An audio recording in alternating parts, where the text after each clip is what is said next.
दोस्तों, मैं सिर्फ और सिर्फ 8 बजे आपके शो में अपनी बात नहीं करता, आपकी बात करता हूं। और आप सब अच्छे से जानते हैं कि मेरी मुहिम नशे के खिलाफ है। दोस्तों, मेरी ये लड़ाई व्यक्तिगत लड़ाई नहीं होती है, ना कभी थी ना कभी होगी।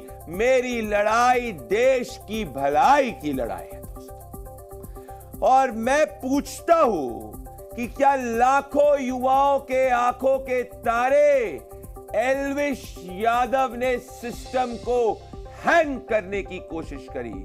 क्या सिस्टम से झूठ बोलने की कोशिश करी? क्या राष्ट्रवादी टैग के अंदर क्या इलीगल नशे का व्यापार चलाने का प्रयास किया? मैं ऐसा क्यों कह रहा हूं दोस्तों? मैं ऐसा इसीलिए कह रहा हूं क्योंकि जब मैंने उसके माता पिता की कथनी को सुना, उनके दर्द को सुना, उनके आंसुओं ने मुझे झकझोर दिया। पर क्या मैं अपनी आंखें बंद कर लूं दोस्तों? जब पुलिस एल्विश के दोस्त ईश्वर और विनय को एनडीपीएस की धारा 8, 20, 22 नॉन बेलेबल धारा के तहत उसमें कार्रवाई कर रही है, क्या मैं ये समझूं कि पुलिस झूठ बोल रही है? क्या मैं तथ्यों के साथ जाऊं? वो तथ्य जो ये कहते हैं कि एल्विश के दोस्त विनय और ईश्वर सांपों के कारोबार में लिप्त है। नोएडा पुलिस ने एल्विश पर धारा 22 एनडीपीएस एक्ट नशा और ड्रग्स के कारोबार के तहत कार्रवाई कर रही है। क्या मैं इन सब फैक्ट्स को नजरअंदाज कर दूं? जब फैक्ट्स ये है और जब ये सामने आ रहा है कि शायद एल्विश ने अपने माता पिता के सामने सच नहीं रखा, तो मैं कैसे चुप रह सकता हूं दोस्तों? मैं आज 8 सबूत, 1 नहीं, 2 नहीं, 3 नहीं, 4 नहीं, पूरे के पूरे 8 सबूत दोस्तों आपके सामने रखूंगा। इसके बाद आप ही निर्णय कर लीजिएगा कि क्या एल्विश ने सिस्टम को हैंग किया। मैं एक एक कर आपको बताऊंगा कि क्या एल्विश के दावे सच्चे थे या एल्विश के दावे झूठे थे। और दोस्तों, हां, मैं एल्विश को कहना चाहता हूं क्योंकि मैं अच्छी तरीके से एल्विश को जानता हूं कि एल्विश यादव और उनके फैंस को जो भी सवाल है वो जी न्यूज को भेज सकते हैं, क्योंकि हम सिर्फ और सिर्फ फैक्ट्स, तथ्य और जो पुलिस देश के सामने रख रही है उसके हिसाब से सवाल पूछ रहे हैं। देखिए आपके सवाल की ये एक्सक्लूसिव रिपोर्ट। कोई जहर नहीं, आज तक जिंदगी में नशा नहीं किया। आपका एल्विश से क्या संपर्क है? आपका एल्विश से क्या संपर्क है? कोई संपर्क नहीं, जिंदगी में दर्शन भी नहीं दिया।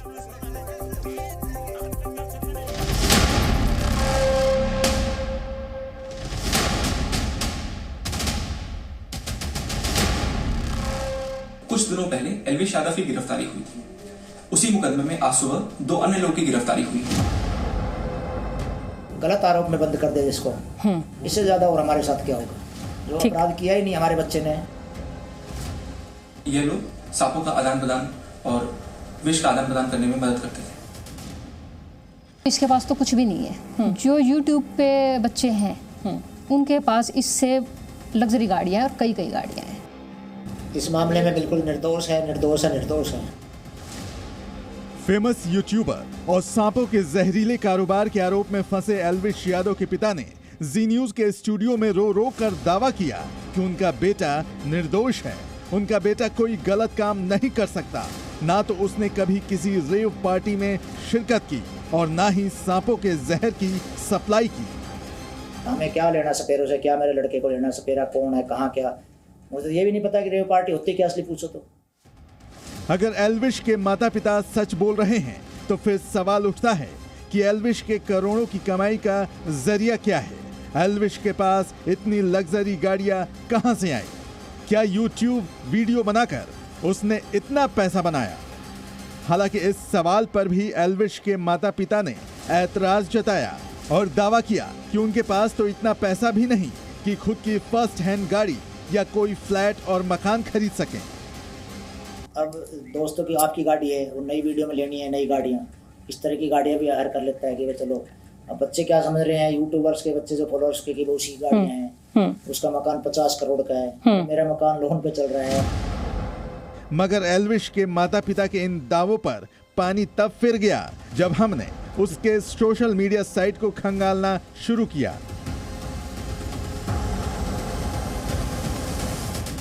ये एल्विश यादव के वो वीडियो और स्टेटस के स्टिल फ्रेम हैं जो उसने खुद अपनी सोशल मीडिया साइट पर अपना स्टेटस दिखाने के लिए लगाए थे। इनमें से किसी वीडियो में वो लाख रेंज रोवर कार दिखा रहा है, तो किसी फोटो में 8 करोड़ का दुबई वाला फ्लैट, किसी वीडियो में एल्विश अपने पिता को 1.5 से 2 करोड़ की पोर्शे कार में बिठाकर इतरा रहा है, तो किसी वीडियो में अपने विरोधियों को जला रहा है। एल्विश की इन तस्वीरों को देखने और उसके माता पिता के दावों को सुनने के बाद ये सवाल उठना लाजमी है कि सच क्या है और झूठ क्या। सोशल मीडिया पर एल्विश का दावा सच्चा या फिर जी न्यूज पर उसके माता पिता का बयान, एल्विश के लोगों से मारपीट और बदतमीजी करते वायरल वीडियो असली या फिर उसके परिवार की दलील, एल्विश पर लगे आरोप सही या घर वालों का यकीन। ये भी कहा लो जी, मेरा लड़का बिल्कुल इस मामले में बिल्कुल निर्दोष है, निर्दोष है, निर्दोष है।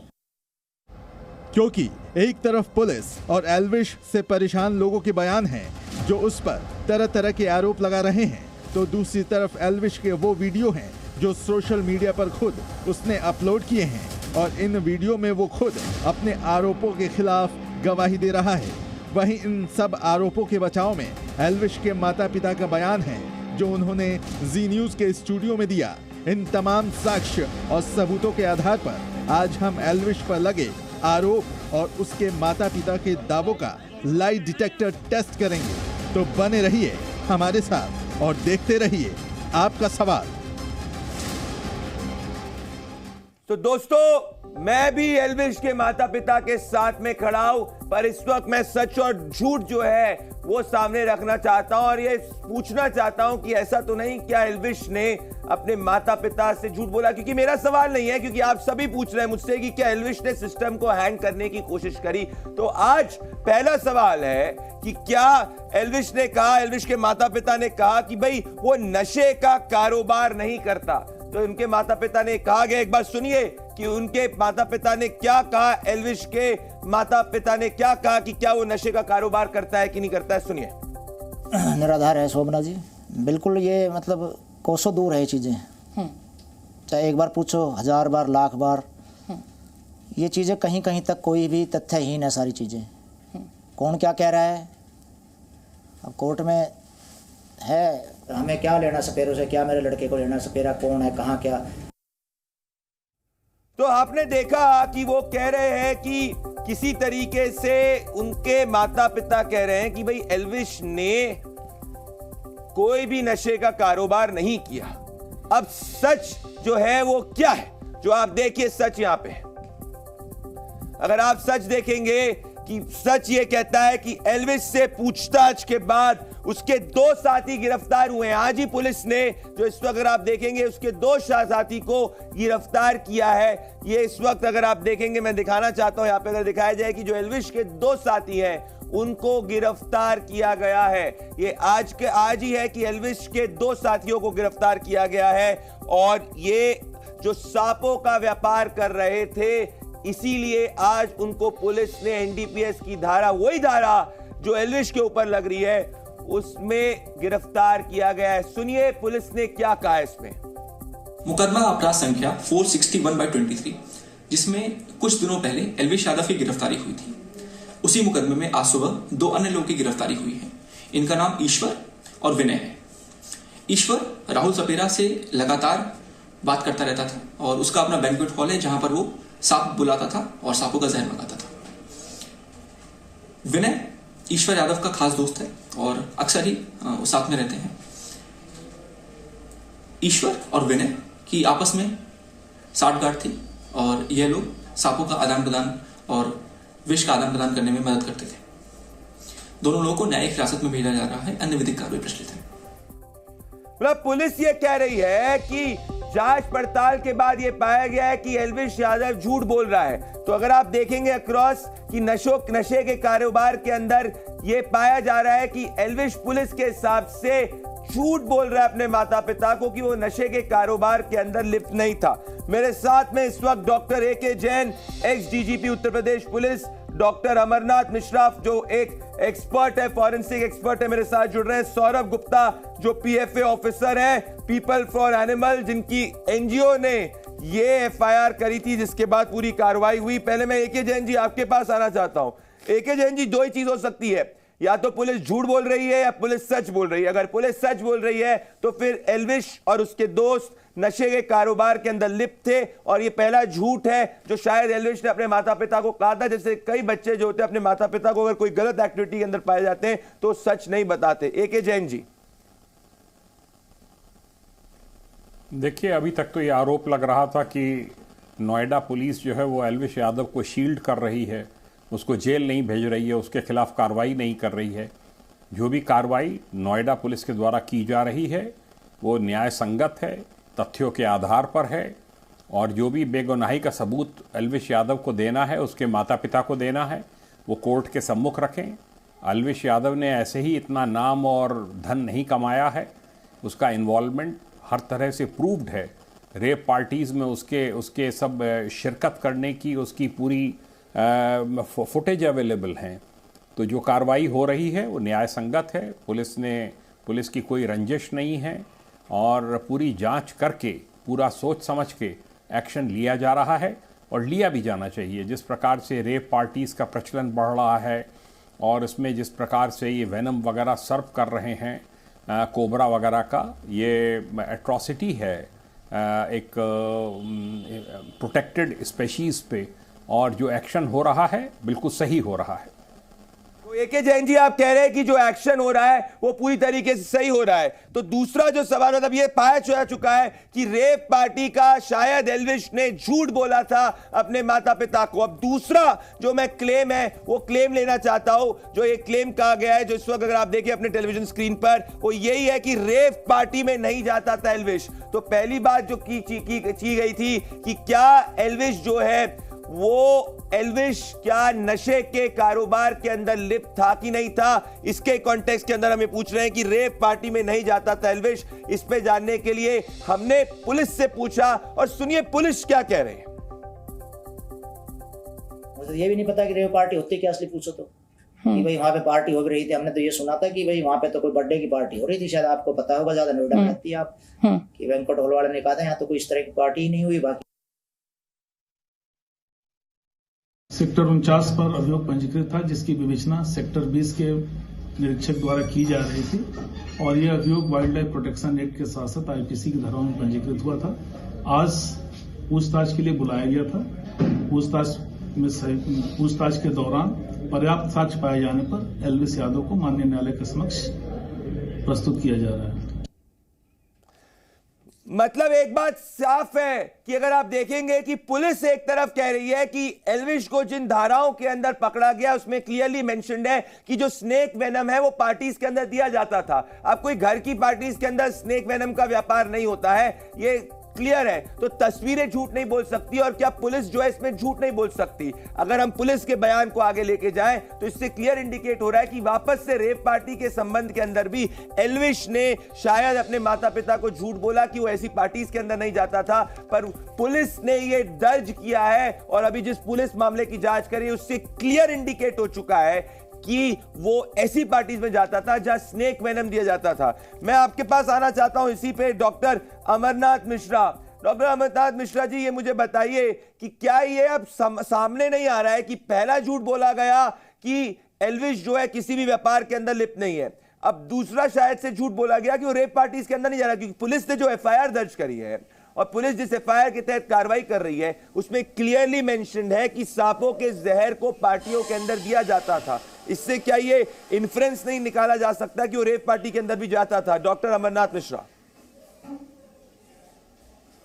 प्रदीप जी, जैसा जैन साहब अभी बता रहे थे कि CCTV फुटेज मिले हैं जिसके आधार पे ये कंफर्म होता है कि एल्विश यादव जो है रेव पार्टी में जाता था। जो प्रमाण जो है वो साबित करते हैं कि ये रेव पार्टी में जाता था। और जहां तक जो इन्वेस्टिगेशन प्रोसेस होगा अब उसमें जो है जो स्नेक वेनम कहीं उसके इर्द गिर्द मिलता है, उसके घर या उसके गाड़ी या कहीं भी, तो जब इन्वेस्टिगेशन होगा, लाई डिटेक्शन भी करने की चीजें हो रही हैं, तो उससे कुछ और आइडिया निकल के आएगा जो इन्वेस्टिगेशन में हेल्प करेगा। तो आप कह रहे हैं कि और आइडिया निकलते आएगा, पर अभी क्या आप मान रहे हैं कि जो अभी है, अभी के जो प्रिमा फेसी एविडेंसेस है उसके हिसाब से वो रेप पार्टीज के अंदर गया था? मैं वापस से एक बार डॉक्टर मिश्रा से पूछना चाहता हूं, तो क्या भी आप मान रहे हैं कि वो रेप पार्टीज के अंदर गया था, डॉक्टर मिश्रा? बिल्कुल, जो सीसीटीवी फुटेज है उसके आधार पे ये कंफर्म होता है कि वो रेप पार्टी में जाता था।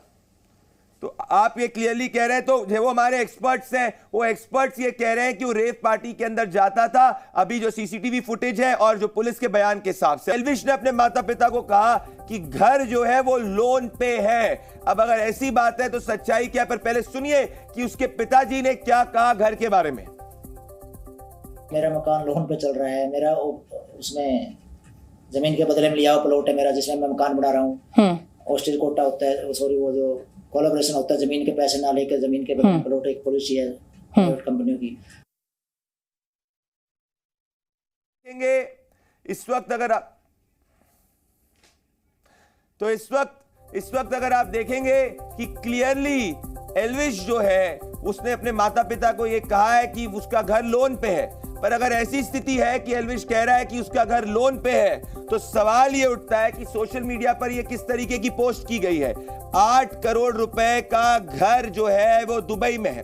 तो अगर एक तरफ वो कह रहा है कि भाई उसके माता पिता को कि उनका निजी घर जो है वो लोन पे है, तो ऐसा कैसे हो सकता है कि उसका जो नया घर है वो जो जिसके बारे में वो सोशल मीडिया पे पोस्ट कर रहा है, जिसके 2.5 मिलियन व्यूज आए हैं 6 महीने पहले, वो दुबई के अंदर है। तो दोनों बातें नहीं हो सकती, इनमें से एक झूठ हो सकता है।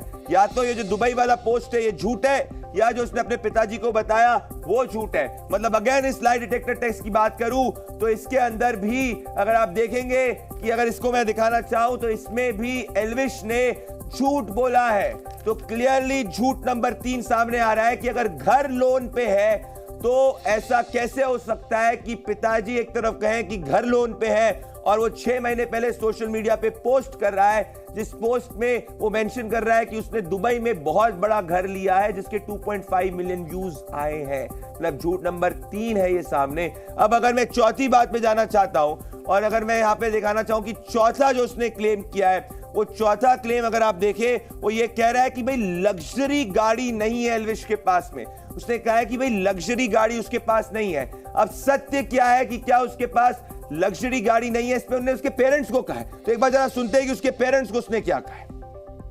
मैम रही लग्जरी गाड़ियों की, एक फॉर्च्यूनर है, एक और है जो वो भी सेकंड हैंड ली है। अच्छा,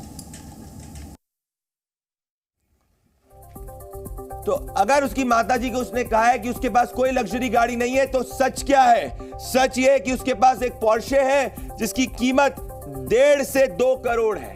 सच क्या है कि उसके पास रेंज रोवर है जिसकी कीमत 1 करोड़ है। सच क्या है कि अगर उसके पास में फॉर्च्यूनर है जिसकी कीमत 50 लाख है, और ये कोई टेम्पो नहीं है, ये सब की सब लग्जरी गाड़ीज है। सच क्या है कि उसके सोशल मीडिया के हिसाब से उसके पास मर्सिडीज है जिसकी कीमत 1 करोड़ 30 लाख है। तो अगर आप देखेंगे कि इसके पास, वापस से मैं बताना चाहता हूं, अगर ये हम लोग वापस से जूम बताएं, एक बार वापस से दिखाएं कि पोर्शे उसके पास 1.5 से 2 करोड़ की है। अगर आगे हम मूव करें उसके पास रेंज रोवर 1 करोड़ की है। अगर हम आगे मूव करें कि उसके पास फॉर्च्यूनर 50 लाख की है और मर्सिडीज 1 करोड़ 30 लाख की है। तो एल्विश ऐसा कह रहा है, सच्चाई है कि उसके पास ये बड़ी बड़ी गाड़ियां हैं। मैं सौरभ गुप्ता जी आपके पास आना चाहता हूं। सौरभ गुप्ता जी, अगर आप कहेंगे कि एक तरफ कहा जा रहा है कि भाई उसके पास कोई लग्जरी गाड़ी नहीं है, और अगर उसकी सोशल मीडिया पोस्ट को डिसाइफर किया जाएगा सौरभ गुप्ता जी, तो ये पाया जा रहा है कि उसके पास 1, 2 नहीं 3 से ज्यादा लग्जरी गाड़ीज है। तो क्या एक और ये झूठ नहीं हो गया सौरभ जी? देखिए, किसी के पास क्या है, लग्जरी गाड़ी है, घर है, ये हमारा विषय नहीं है। हमारा विषय है वाइल्ड लाइफ प्रोटेक्शन के लिए काम करना। और मैं एक चीज बहुत स्पष्ट तौर पे यहाँ कहना चाहूंगा कि जिस समय राहुल जो मुख्य आरोपी था, जिस दिन उसको हमने पकड़ा था, तो उसके घर वालों ने भी यही चीज कही थी कि हमने तो कभी सांप देखे ही नहीं है। आप देखेंगे अगर उनका इंटरव्यू जी न्यूज पे भी चला था, तो उन्होंने कहा था कि हमने तो सांप देखे ही नहीं है, हमारे घर वालों का तो सांपों से कोई लेना देना ही नहीं है। हमारे उसकी जो राहुल यादव था उसकी बहन ने कहा था कि मेरे भाई को तो फंसाया गया है, उस पर तो सांप डाले गए हैं। तो ये सब चीजें देखिए ये तो होती ही हैं। हालांकि एल्विश यादव जो इस मामले में आरोपी हैं, इस समय जेल में है, उनके माता पिता से मेरी संवेदनाएं हैं, मैंने कल भी उनको संवेदनाएं व्यक्त करी थी। उनकी कोई इस मामले में गलती नहीं है। और देखिए हर किसी के लिए उसका बेटा बेटा ही होता है, और ऐसा जरूरी भी नहीं कि एल्विश यादव ने सारी चीजों की जानकारी अपने माता पिता को दी हो या उनको कोई जानकारी हो। तो उनका दुख मैं समझ सकता हूं और मैं हाथ जोड़ के ये कहता हूं, लेकिन मैं फिर भी ये कहता हूं, उन्होंने कई प्लेटफॉर्म पर ये कहा कि पीएफए ने उनको गलत फंसा दिया, या उन्होंने डायरेक्टली मेरा नाम लेके कहा कि हमने उनको गलत फंसा दिया। तो देखिए इसके अंदर पीएफए एक ऑर्गेनाइजेशन नहीं थी, इसके अंदर पुलिस भी थी, फॉरेस्ट डिपार्टमेंट भी था और पीएफए भी थे। तो तीनों एजेंसीज ने मिलकर राहुल यादव और उनके साथ जो सपेरे थे उनको केस प्रॉपर्टी मतलब सांपों के साथ। मैं कह रहा हूं सौरभ जी कि इस पूरे के पूरे केस की जांच जो है पुलिस कर रही है। जो मैंने क्वेश्चन पूछा इस पे ये मैं वापस से लाई डिटेक्टर टेस्ट दिखाना चाहता हूं सौरभ जी, और मैं आऊंगा जैन साहब आपके पास भी। पर अभी लाई डिटेक्टर टेस्ट क्या कह रहा है जो आपके टेलीविजन स्क्रीन पर आप देख रहे हैं, तो क्लियरली जो बड़ी गाड़ियों की बात की जाए, वो बड़ी गाड़ियों के अंदर ये क्लियर हो चुका है कि पहली बात नशे के कारोबार की उसने बात करी कि वो कह रहा था कि नशे का कारोबार उसके माता पिता को बताया कि नहीं करता था, ये झूठ साबित हुआ है। रेव पार्टीज में नहीं जाता था, तो पुलिस के बयान के हिसाब से वो स्नेक वेनम जो है पार्टीज के अंदर जो लोग सप्लाई करते थे उसके साथ टच में था, तो वो दूसरा झूठ सामने आया। तीसरा वो कह रहा था घर लोन पे है और माता पिता को बताया, ऐसी बात है दुबई के अंदर घर कैसे आया इतना बड़ा, जिसके बारे में उसने खुद सोशल मीडिया पे पोस्ट किया, तो वो तीसरा झूठ है। और चौथा वो कह रहा है कि लग्जरी गाड़ी उसके पास नहीं है, पर सोशल मीडिया पे एक नहीं दो नहीं 3 लग्जरी गाड़ी की पोस्ट है। अब आप पूछेंगे कि आप ये क्यों दिखा रहे हैं, मैं ये बता रहा हूं और ये इसीलिए दिखा रहा हूं क्योंकि इससे समझ में आ रहा है कि क्या वो कंसिस्टेंटली लाए या झूठ बोलने की कोशिश कर रहा था। और अगर ऐसा है तो फिर जो एनडीपीएस की धारा के तहत उस पर कार्रवाई हुई है वो कार्रवाई जायज है। मैं 5वें पे सबूत के ऊपर चेक करना चाहता हूं जो आप देख रहे हैं। उसने कहा कि भाई उसके कोई महंगे शौक नहीं है, मतलब वो एक साधारण जिंदगी जीता है। उसके माता पिता को उसने कहा कि वो साधारण जिंदगी जीता है, उसके कोई महंगे शौक नहीं है। सुनिए माता पिता को इस पे एल्विश ने क्या कहा। किसी की भी है उसमें भी नई गाड़ी, कई कह देते हैं भाई मेरे पास नई गाड़ी आई इसको दिखवा लेना। अब बच्चे क्या समझ रहे हैं या और क्या सोच रहे हैं, मैं अब शाहरुख खान जी मान ले कोई यूज कर रहे हैं, मैं सोचूं उसी की है, क्या पता एक्चुअल में क्या है, ये तो नहीं पता ना। अगर आप देखें कि साधारण जिंदगी अगर कोई व्यक्ति जीता है तो साधारण जिंदगी कैसे जीता है जरा देखिए एक बार आप। अगर वो व्यक्ति साधारण जिंदगी जीता है तो साधारण जिंदगी के अंदर क्या वो इतनी बड़ी गाड़ी जो है वो रख सकता है। अगर वो साधारण जिंदगी जी रहा है तो क्या वो 1 नहीं 2 नहीं 3 साधारण गाड़ियां रख सकता है जिनकी स्पीड 300 किलोमीटर पर आवर की है। तो क्लियरली ये झूठ बोला जा रहा है और खुद वो इंडिकेट कर रहा है कि भाई मर्सिडीज का वीआईपी नंबर तक इंडिकेट कर रहा है, मतलब उसको ओन करता है। पोर्शे जो है उसकी भी बात कर रहा है, इसके साथ में उसके जो घर है उसके घड़ियों की बात करिए। देखिए रोलेक्स को दिखाया जा रहा है। देखिए हमें उसके वो रोलेक्स पहने या कोई दूसरा ब्रांड पहने उससे मतलब नहीं है, बात यह है कि क्या ये झूठ कंसिस्टेंटली इसने अपने सिस्टम को बोला और उसको रिक करने की कोशिश करी। ये देखिए आप खुद इंडिकेट कर रहा है कि घर जो है उसका 8 करोड़ का घर है। सो क्या ये साधारण जिंदगी जी जा रही है, सवाल है। देखिए एक मध्यम परिवार से आया हुआ लड़का कितना भी ऊपर जाए कोई इशू नहीं है, जाना चाहिए, पर सवाल यह है कि क्या नशे के कारोबार में लिप्त होकर या ऐसे लोगों के साथ टचबेस कर ये आय से ज्यादा संपत्ति का मामला है, क्या इलीगल एक्टिविटीज रची जा रही थी, क्या कंसिस्टेंटली उसके फैंस को झूठ बोला जा रहा था, ये सवाल मैं पूछ रहा हूं। और इसीलिए ये वाले केस के अंदर भी ये सामने आ रहा है कि एल्विश ने अपने माता पिता से झूठ बोला।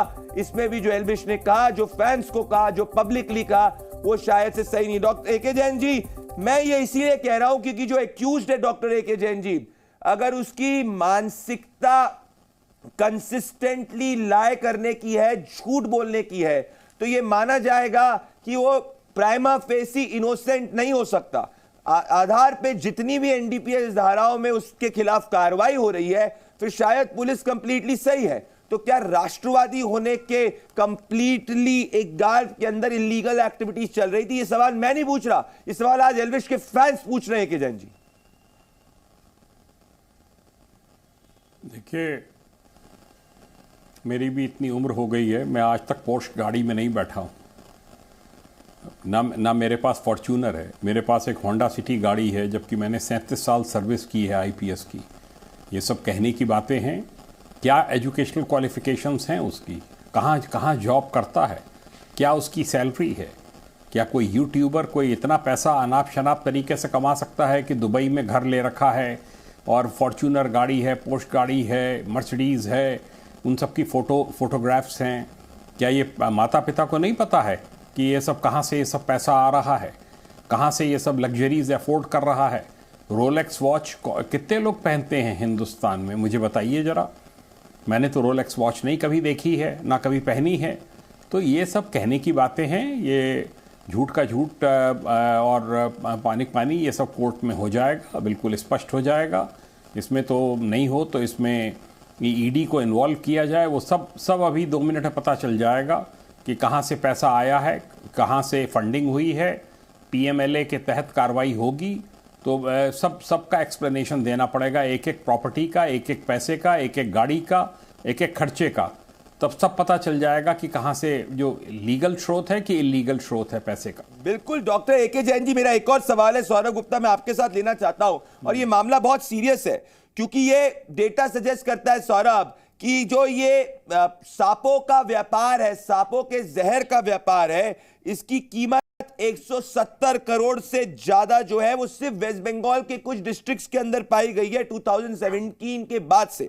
इनफैक्ट डेटा यह सजेस्ट करता है कि जो सांपों का कारोबार है और वो जो पाउडर है उसकी जो कीमत है वो एक की कीमत 20 से 25 हजार से ज्यादा की आती है। तो ये जो पूरा व्यापार है ये पूरा एक इलिसिटेड व्यापार है, क्या वो एक बड़े नेक्सस का भी पार्ट हो सकता था? एग्जैक्टली व्यापार क्या है सौरभ, जरा दर्शकों को समझाइए। देखिए नेक्सस तो ये पहले से ही है। आप देखेंगे कि 2011-12 से आज तक हम लोगों ने करीब 7-8 बार स्नेक वेनम पकड़ा है, जो कि मिठाई के डिब्बों में सांप तस्करी होकर जाते थे। आप देखेंगे कि एयरपोर्ट से, आईजीआई एयरपोर्ट से सांप मिठाई के डिब्बों में और वेनम आता था, और वो वेनम जो आईजीआई एयरपोर्ट से चंडीगढ़ की बसेस चलती हैं उसमें तस्करी होकर जाता था हमारे द्वारा, और उसका कभी किसी को सुराग भी नहीं मिल सकता था। तो ये बेसिकली इंटरनेशनल स्मगलिंग है और बहुत बड़े पैमाने पर है।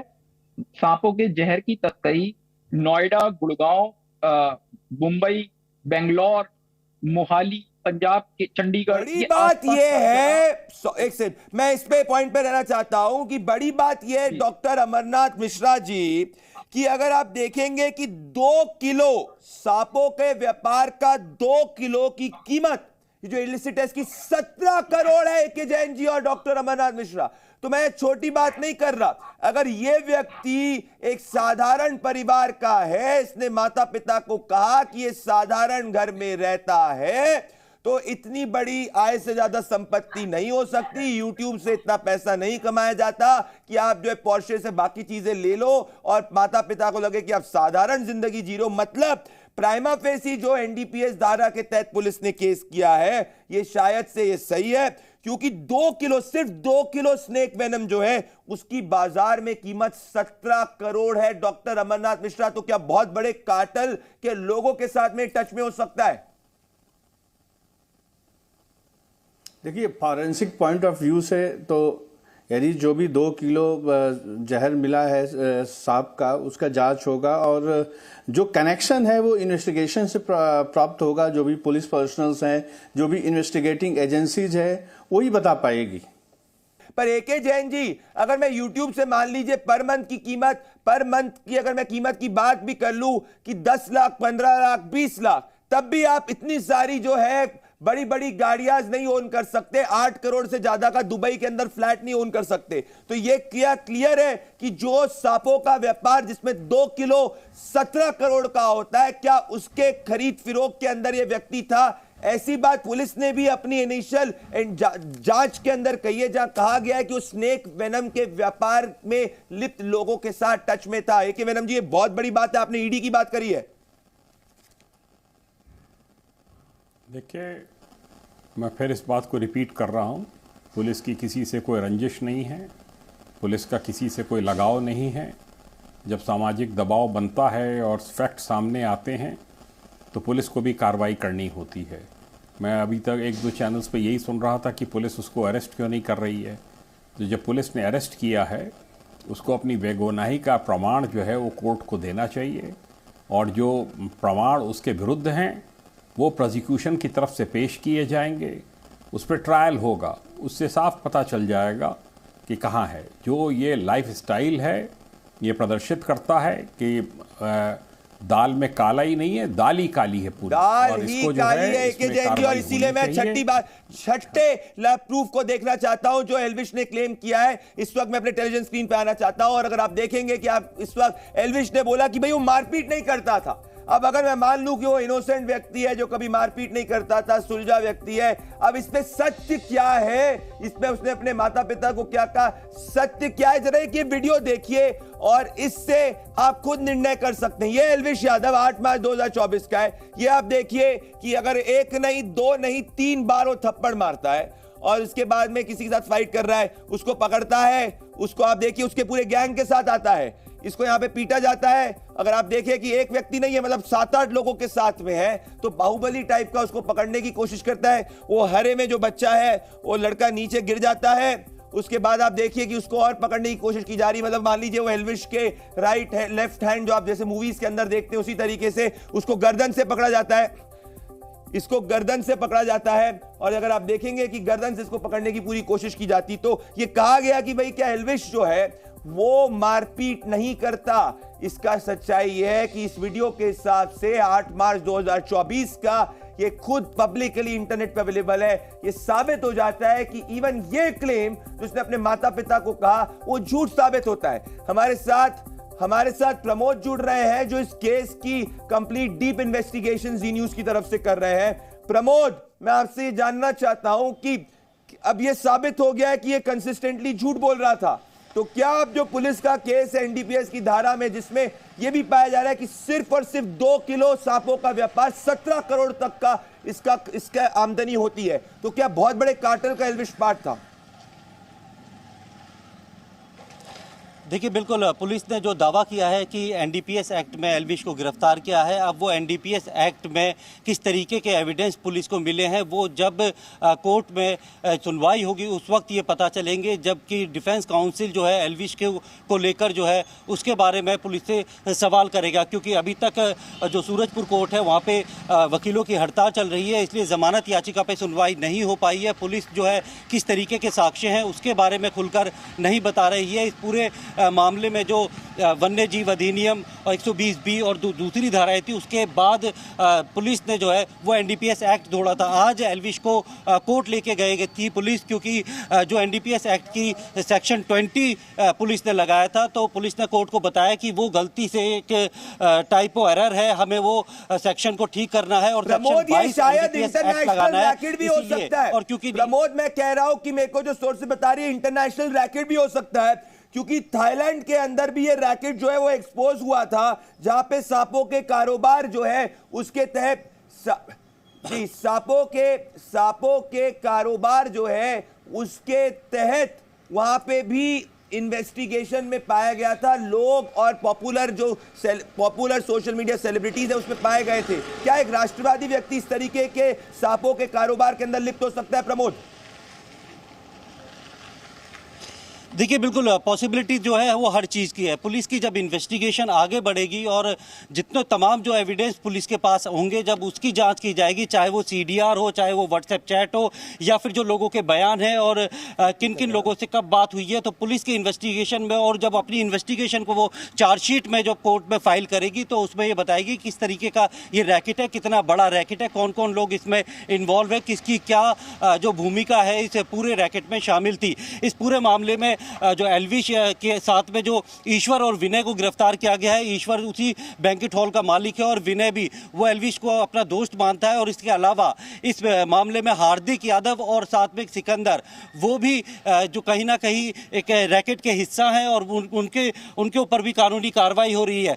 तो ये कितना बड़ा रैकेट है, क्या ये देश तक के अंदर फैला हुआ है या विदेशों में भी फैला हुआ है, ये सारी चीजें जो है पुलिस की इन्वेस्टिगेशन जब पूरी हो जाएगी और बिल्कुल, मतलब ये क्या फाइल करेगी तो इंटरनेशनल उसके रैकेट बाद भी ये हो पता सकता चलेगा। है। मैं यही सवाल पूछ रहा हूं कि ये क्या एक इंटरनेशनल रैकेट भी हो सकता है। और अगला जो एल्विश ने क्लेम किया था कि वो जुए को प्रमोट नहीं करता है, दोस्तों, ये उसने अपने माता पिता को कहा था कि वो जुए को प्रमोट नहीं करता है। अब इसमें सच्चाई क्या है, पहले देखिए कि अपने माता को उसने क्या कहा जुए के संबंध में। नहीं, कोई नहीं करता वो गैमलिंग की नहीं करता वो। तो ये कहा जा रहा है कि भाई वो गैमलिंग को प्रोटेक्ट नहीं करता है, प्रमोट नहीं करता है, ऐसा उसने कहा। अपने माताजी को उसने ऐसा किया, पर अब इसमें सच्चाई क्या है? सच्चाई आप यहां पे देख सकते हैं कि ऐसी बात नहीं है, क्योंकि वो कई जो है ऐसी एप्स को प्रमोट कर रहा है, वो कई ऐसी एप्स को प्रमोट कर रहा है जहां पे गैमलिंग टेलीग्राम के अंदर होती है। तो अगर वो जुए को प्रमोट नहीं करने की बात कर रहा था तो ऐसी टेलीग्राम एप्स को क्यों प्रमोट कर रहा है जिसके अंदर गैम्बलिंग हो सकती है? एक बार ये वीडियो आप खुद देख सकते हैं। यहां पे इस टेलीग्राम चैनल के अंदर वो कह रहा है कि भाई ऐसे टेलीग्राम के लोगों को फॉलो करो जो पहले से ही बता देंगे कि कौन क्रिकेट के अंदर जीत रहा है, कौन हार रहा है। तो ये वीडियो सोशल मीडिया पे अवेलेबल है, जो वीडियो हम लोग यहाँ पे आपको दिखा रहे हैं। तो ये कोई प्राइवेट वीडियो नहीं है, क्लियरली यहाँ पे टेलीग्राम के ऐसे वीडियोस और ऐसे चैनल्स को प्रमोट कर रहा है जहां बेटिंग हो सकती है। इसीलिए ये बड़ी बात है। नेक्स्ट, कि क्या उसकी आमदनी बेहद मामूली है, ऐसी बात उसने कही और उसके माता पिता को कही। सुनिए उसकी माताजी ने क्या कहा। ये लगा लो वो डेली की ब्लॉगिंग करता है, जो वो डेली करता है वही सब मेरे साथ नहीं, सबके साथ, मतलब कि सबको पता होता है ब्लॉगिंग में कि ये कहाँ गया है, क्या कर रहा है। और मुझे और अपने पापा को वो ये लगा लो कि हर पल की वीडियो कॉल करके जहाँ पे भी जाता आता है वो हर चीज़ की खबर हमें होती है। तो माताजी कह रही है कि उनको हर चीज की खबर है। अब क्या सच्चाई क्या है कि भाई आमदनी उसकी बहुत ही ज्यादा मामूली है, ऐसा कहा जा रहा है। तो अगर बेटा बहुत ज्यादा मामूली आमदनी है और कहा जा रहा है कि भाई आपने सुना कि तो फिर पौशे गाड़ी, इतना बड़ा घर, ये सब कैसे आ सकता है? उनका बेटा अगर कॉमर्स ग्रेजुएट है, दिल्ली यूनिवर्सिटी पढ़ा लिखा है, तो फिर वो बिजनेस करता है, यूट्यूब चैनल चलाता है, तो उसकी कमाई इतनी ज्यादा कैसे हो सकती है? अगर आप देखेंगे वही जो हमने वापस से दिखाया है कि जो कमाई है उसकी वो इतनी ज्यादा कैसे हो सकती है। This is something which is there कि अगर उसकी कमाई इतनी ज्यादा है तो फिर या तो वो रोलेक्स पहन रहा है, तो फिर आम व्यक्ति नहीं हो सकता। क्लियरली एल्विश यादव जो है वो झूठ बोल रहा है अपने माता पिता को। ये आज आपके सवाल में साबित हो चुका है, क्लियरली इंडिकेट हो चुका है कि एल्विश ने जो कहा वो सत्य नहीं है। मतलब अगर आप देखें अभी तक, अगर मैं 8 जवाबों को देखना चाहूंगा तो 8 जवाब आपके टेलीविजन स्क्रीन पे नशे का कारोबार नहीं करता, ऐसा झूठ उसने माता पिता को कहा। रेप पार्टी में नहीं जाता, ये झूठ माता पिता को कहा। घर लोन पर नहीं है, ये झूठ माता पिता को कहा। अगर आप देखेंगे नेक्स्ट में आना जाए, लग्जरी गाड़ी नहीं है, ये भी एक झूठ माता पिता को कहा। नेक्स्ट मूव करें कि कोई महंगे शौक नहीं है, ये भी झूठ माता पिता को कहा। इसके साथ में ये मारपीट नहीं करता, ये भी झूठ माता पिता को कहा। तो सबके सब झूठ साबित हो रहे हैं और शायद इसीलिए पुलिस एनडीपीएस की धारा के तहत एल्विश के खिलाफ कार्रवाई कर रही है।